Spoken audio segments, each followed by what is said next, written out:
Hey everyone, after such a busy season of tech releases, the time is finally coming for a single device to claim your heart and your cash. I'm Angie for GSM Marina, and this is our year-end buyer's guide for 2018. Different people have different needs and different budgets, so we split up the victors in a couple of categories. First up, these are the best phones under €300 or dollars. Easily the best value you're going to get for the lowest price point possible is with the Realme 2 Pro. It acts like a mid-ranger despite its budget price, and it has crazy long battery life and even a decent camera that can shoot 4K videos. Yeah, it doesn't have stockish Android, but that's its only real flaw, if you can call it that. However, there is one big problem. It's only available in Southeast Asia. So if you live anywhere else, here's another couple of options. The cheapest phone on this list is the Xiaomi Redmi S2. If you go any lower than this, you're gonna have a bad user experience because you'll probably be giving up something important. With this phone, you're getting a decent dual camera setup, a headphone jack, great audio, and again, excellent battery life. The chipset is not as fast as the Realme 2 Pros, but it puts a priority on power efficiency instead. And though it's not available worldwide, you can buy it from most vendors in Europe and Asia. The Xiaomi Mi A2, on the other hand, is available pretty much everywhere, and you can easily get it off Amazon. It has stock Android, a faster chipset than the Redmi S2, a metal build, and at this point, an average price of around €220. You'll be giving up the headphone jack and a memory card slot, but hey, at least the dongle is included in the box. The Honor 8X offers a larger screen, a fast chipset, and Huawei's stunning handheld night mode from the big guns.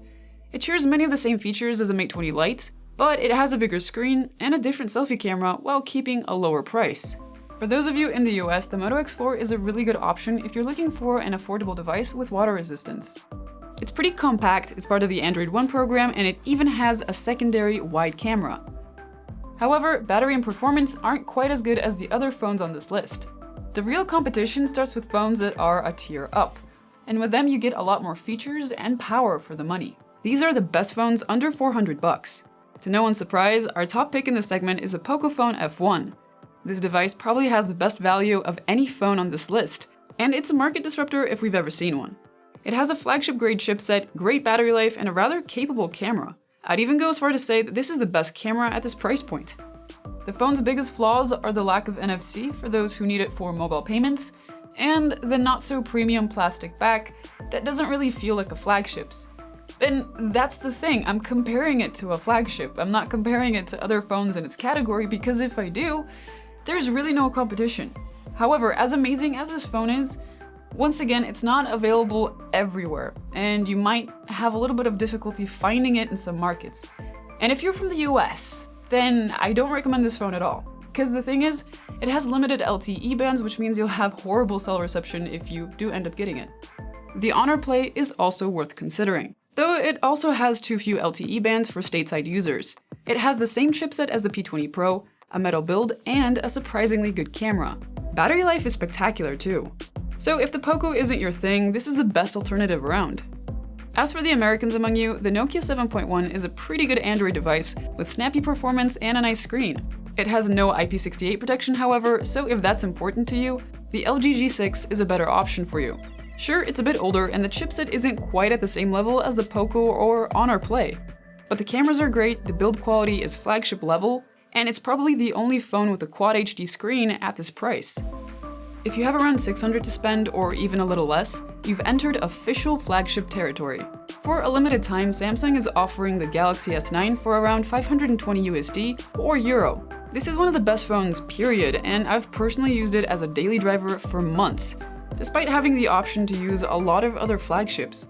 If you don't mind a slightly smaller size and aren't a diehard fan of stockish Android, this is an amazing deal. That said, I don't know how long this deal will last, and if you want a faster, more streamlined experience, then the best phones under $600 are the Oneplus 6T and the Oneplus 6. They're almost the same phone, even if the 6T is newer.